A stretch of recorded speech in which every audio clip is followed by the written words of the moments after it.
জুলাই হত্যাকাণ্ড নিয়ে সেনাবাহিনীর সঙ্গে কথা বলতে চাইলেও সরকারের পক্ষ থেকে সেটা দেওয়া হয়নি। নির্বাচন প্রসঙ্গে এক প্রশ্নের জবাবে লুইস বলেছেন, বাংলাদেশের নির্বাচন অনুষ্ঠান বিষয়ে জাতিসংঘ কোনো ভূমিকা পালন করতে পারে না। ভেবে দেখুন, শেখ হাসিনার আমলে অংশগ্রহণমূলক চেয়েছে, এখন আর সেটি চাইছেন না। জাতিসংঘ এবং হোয়াইট হাউসে এক সাংবাদিক শেখ হাসিনা সরকারের বিরুদ্ধে নানা মিথ্যা এবং অপতথ্য উল্লেখ করে তাদেরকে প্রশ্ন করতেন এবং তারা সাজিয়ে গুছিয়ে উত্তর দিতেন।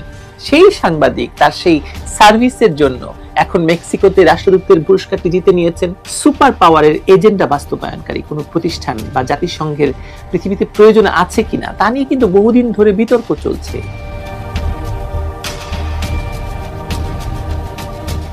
বাংলাদেশে জুলাই সন্ত্রাসের মাধ্যমে শেখ হাসিনার সরকারকে ক্ষমতাচ্যুত করার প্রধান কারিগরদের তালিকা করলে প্রথম দিকেই যেসব নাম আসবে তার মধ্যে জাতিসংঘের নাম হয়তো মার্কিন যুক্তরাষ্ট্রের ডিপ স্টেটের পরেই আসবে। হাসিনার সরকারকে দিয়ে মিয়ানমারের করিডোর গেম খেলার চেষ্টা হয়েছিল, সেটা আমরা জানতাম, কিন্তু ব্যর্থ হওয়ায় জুলাই সন্ত্রাস চলাকালে সেনাবাহিনীকে চাপ দিয়ে তাদেরকে সন্ত্রাস দমনে সরকারের নির্দেশ না মানায় বাধ্য করে এবং শেখ হাসিনা সরকারের পতনও ঘটে। এ কারণেই এর পরপরই বাংলাদেশ সফরে আসেন জাতিসংঘের মহাসচিব। তিনি আসার পর থেকেই জোরে সোরে মিয়ানমারের রাখাইন অঞ্চলে মানবিক করিডোরের নামে সেখানে মার্কিন অস্ত্র পাঠানোর তোড়জোড় শুরু হয়। আর সবচাইতে বড় কথা হলো, জুলাই হত্যাকাণ্ডের তড়িঘড়ি একটি রিপোর্টও জাতিসংঘ ডক্টর ইউনূসকে সাপ্লাই দেয়। এমনকি জাতিসংঘের জুলাই হত্যাকাণ্ড নিয়ে সেনাবাহিনীর সঙ্গে কথা বলতে চাইলেও সরকারের পক্ষ থেকে সেটা দেওয়া হয়নি। কেন দেওয়া হয়নি এই প্রশ্নটা তুলতে হবে, তুলেছেনও সেনাপ্রধান। এই বুদ্ধি নিঃসন্দেহে ডক্টর ইউনূসের, কারণ জাতিসংঘের তদন্তে সেনাবাহিনীর বক্তব্য থাকলে রিপোর্টও অন্যরকম হতো, তাতে কোনো সন্দেহ নেই।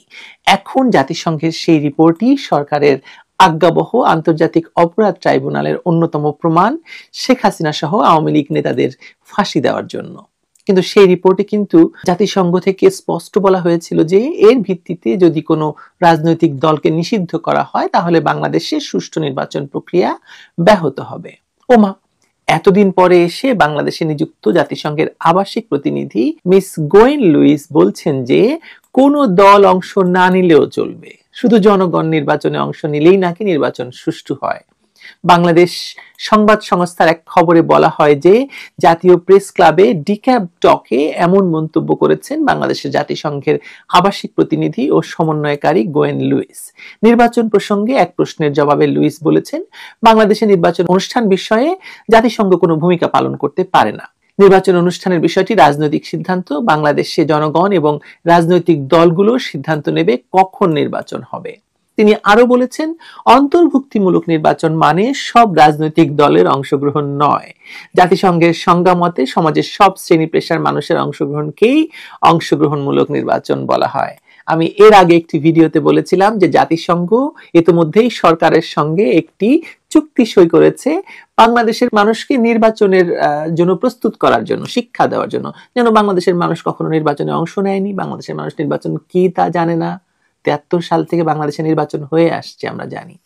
আসুন আমরা 2023 সালের 23 মে জাতিসংঘ বাংলাদেশের নির্বাচন নিয়ে কি বলেছিল একবার দেখে আসি।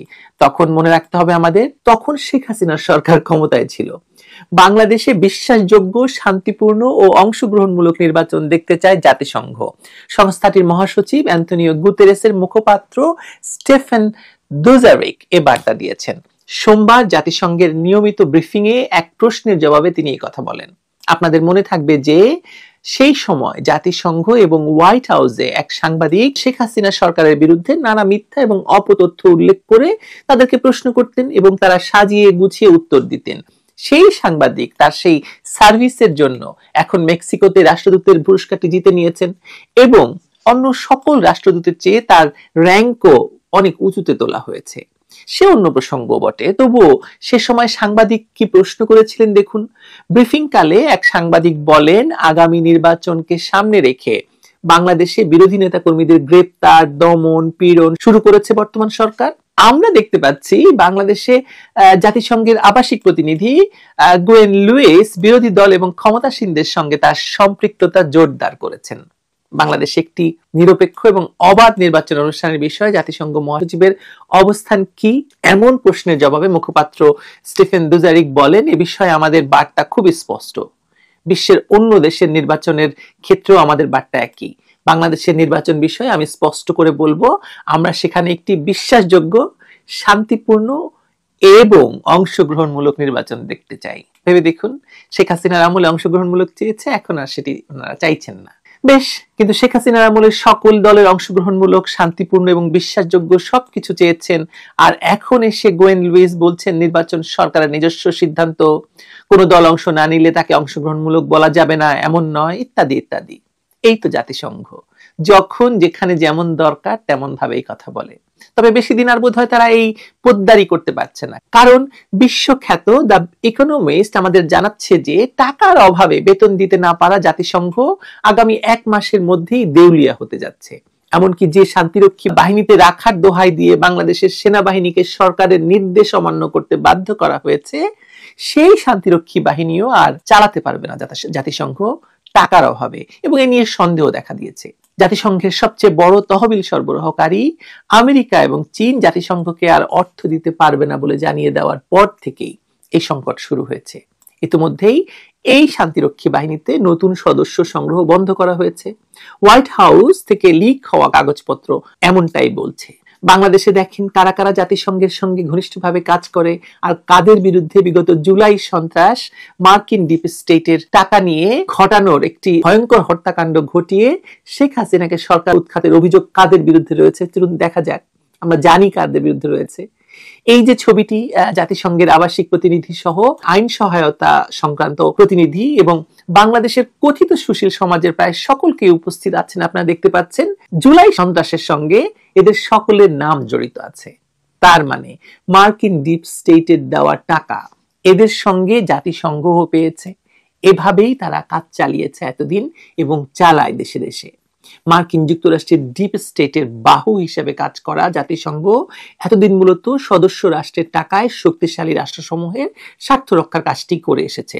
এখন প্রেসিডেন্ট ট্রাম্প যখন এই ডিপ স্টেটের ফান্ড কাটা শুরু করেছে বা উইথড্র করা শুরু করেছে এবং সেই সঙ্গে জাতিসংঘের তহবিল যোগানোর ব্যাপারেও নেতিবাচক কথা বলছে, তখন চীনের মতো অনেক রাষ্ট্রই আর জাতিসংঘকে টাকা দিতে চাইছে না। অতএব এই জাতিসংঘের আসন্ন মৃত্যু ঘটতে যাচ্ছে বলে অনেকেই মনে করছেন। এমন একটি দুর্বলের উপর ক্ষমতা দেখানো, সুপার পাওয়ারের এজেন্ডা বাস্তবায়নকারী কোনো প্রতিষ্ঠান বা জাতিসংঘের পৃথিবীতে প্রয়োজন আছে কিনা তা নিয়ে কিন্তু বহুদিন ধরে বিতর্ক চলছে সারা পৃথিবীতে। তারা নিজেদেরকে সুপার গভর্নমেন্ট বা সুপার সরকার মনে করে, কিন্তু তারা আসলে কোনো যুদ্ধ ঠেকাতে পারে না, তারা গাজায় মানুষের নিরাপত্তা দিতে পারে না, কাউকে ঠেকাতে পারে না, কিন্তু তবু তারা খবরদারি করে যাচ্ছে এবং করছে বাংলাদেশের মতো দেশে উগ্রপন্থীদের ক্ষমতায় আনার মাধ্যমে। সিরিয়াতেও আপনারা জানেন কিছুদিন আগে সরকার পরিবর্তন হয়েছে, আসাদ সরকারকে সরিয়ে একটি জঙ্গিবাদী সরকার প্রতিষ্ঠায়ও জাতিসংঘের অংশগ্রহণ আছে বলে শোনা যায়। এমনিতে তারা হয়তো ক্ষমতা হারাবে না, কিন্তু যখন ফান্ডে টান পড়বে বা টাকা ফুরাবে তখন তাদের ক্ষমতার নোটে গাছটিও মোড়াবে, তাতে কোনো সন্দেহ নেই। দেখা যাক আর কতদিন টিকে থাকতে পারে এই গোপন রাজনৈতিক শক্তির সংগঠন জাতিসংঘ। আমি দেখতে পাচ্ছি জাতিসংঘের মতো সংস্থার মৃত্যু, জাতিসংঘের ক্ষমতা শেষ হতে হতে একেবারে নিঃশেষ হয়ে যাওয়া দেখা যাচ্ছে। আপনি যদি আন্তর্জাতিক রাজনীতির খোঁজ খবর কিছুটাও রেখে থাকেন, তাহলে আপনিও জানবেন যে জাতিসংঘ নামের এই সংস্থাটিকে আসলে কেউ আর পোছে না। ইরাক, সিরিয়া, লিবিয়ার মতো সমৃদ্ধ দেশগুলোকে শেষ করে দেওয়ার পর এবার তারা বাংলাদেশে হাত দিয়েছে। হয়তো এর মধ্য দিয়ে শেষ হবে জাতিসংঘের দাদাগিরি। আমি তো সেটাই দেখি। আপনারা দেখেন।